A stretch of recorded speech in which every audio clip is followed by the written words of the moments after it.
Le pensophone. Écoutez, il y a tant à voir.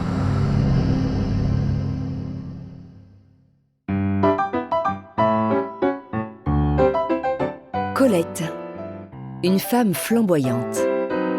De Roxana Nadim, professeure de culture générale à Sciences Po Ex, avec la revue L'Éléphant. L'écrivaine, modèle de liberté et d'audace, scandalisa le tout Paris avant d'être adulée, respectée, puis oubliée. Épisode 1. Je veux faire ce que je veux. Je veux jouer la pantomime, même la comédie.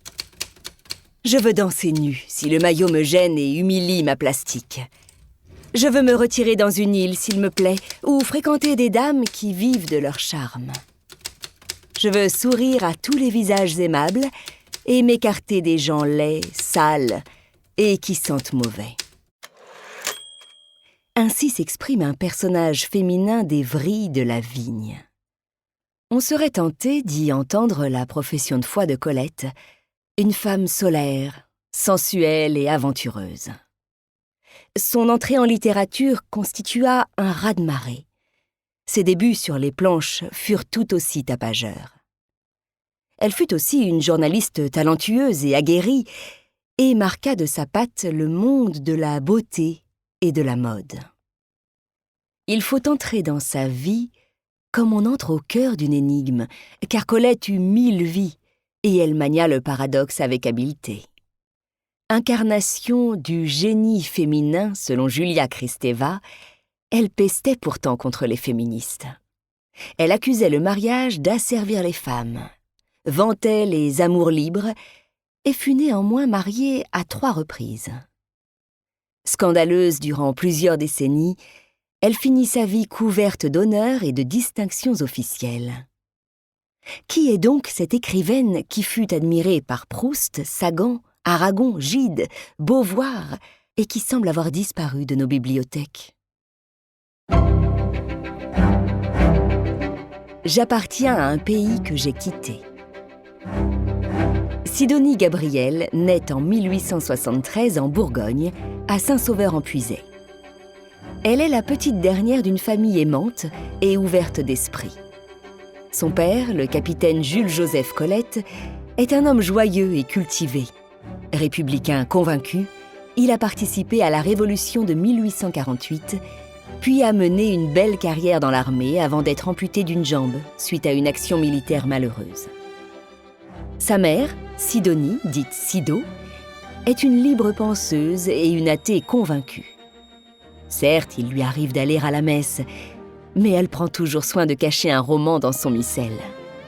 Sido est une femme gaie et, plus que tout au monde, elle aime la nature, les animaux et sa fille, à qui elle voue une adoration sans limite. Les jeunes années de Sidonie Gabriel, qui plus tard se fera appeler Colette, sont donc heureuses.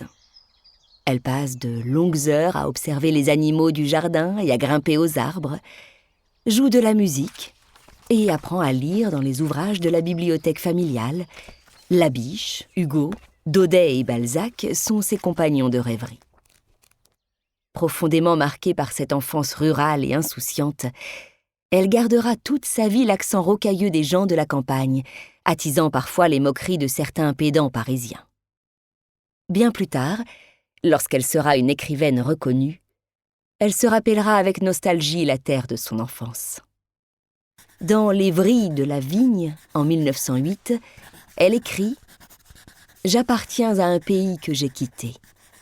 Tu ne peux empêcher qu'à cette heure s'y épanouisse au soleil toute une chevelure embaumée de forêt. Rien ne peut empêcher qu'à cette heure, l'herbe profonde y noie le pied des arbres, d'un vert délicieux et apaisant, dont mon âme a soif. » Mais pour le moment, Colette est encore une jeune fille, et elle s'apprête à rencontrer l'amour. Il se nomme Henri Gauthier-Villard, mais on l'appelle Willy. Journaliste de talent, il fait aussi écrire de nombreuses personnes comme prête-plume.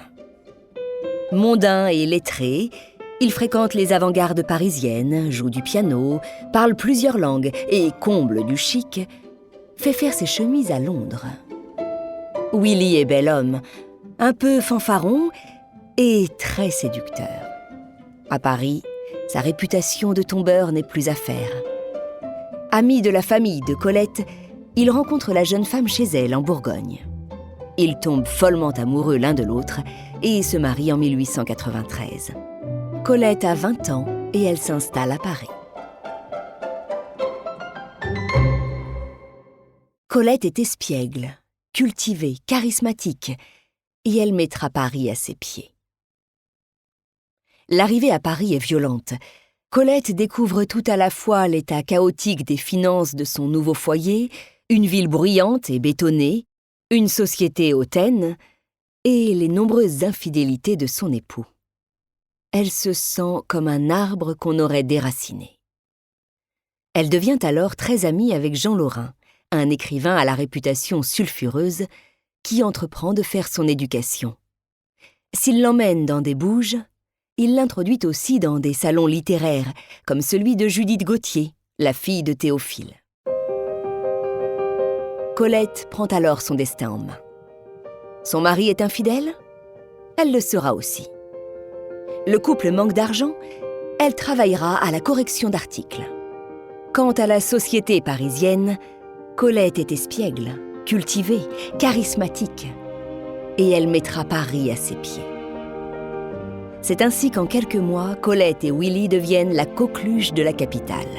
Ils passent leur journée dans les salles de rédaction à écrire et à corriger des articles, et leurs soirées au théâtre, au restaurant, dans des cénacles littéraires, dans des fêtes et des cabarets.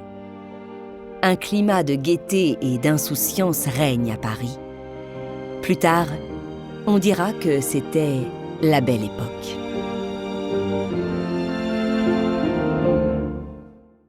Durant cette période, Colette rencontre Paul Valéry et Marcel Proust, côtoie Rachilde, Alfred Jarry, Gabriel Fauré, Claude Debussy, Marguerite Moreno et Catulle Mendès, et se rend parfois au mardi soir de la rue de Rome, le rendez-vous littéraire organisé par le poète Stéphane Mallarmé.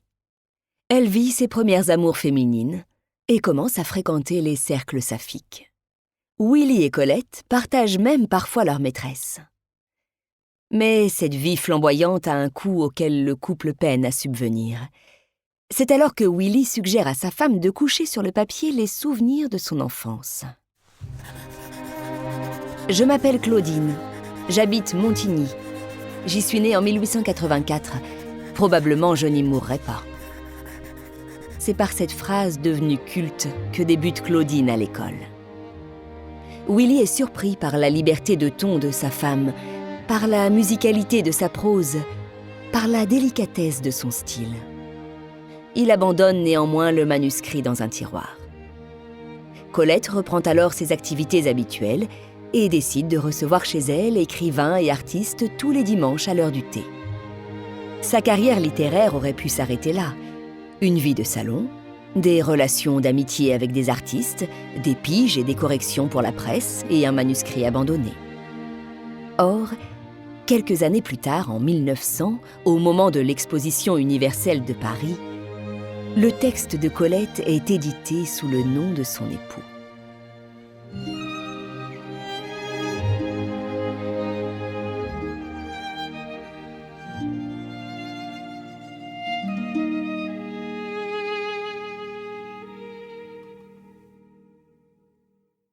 Vous venez d'écouter le premier épisode de cette série.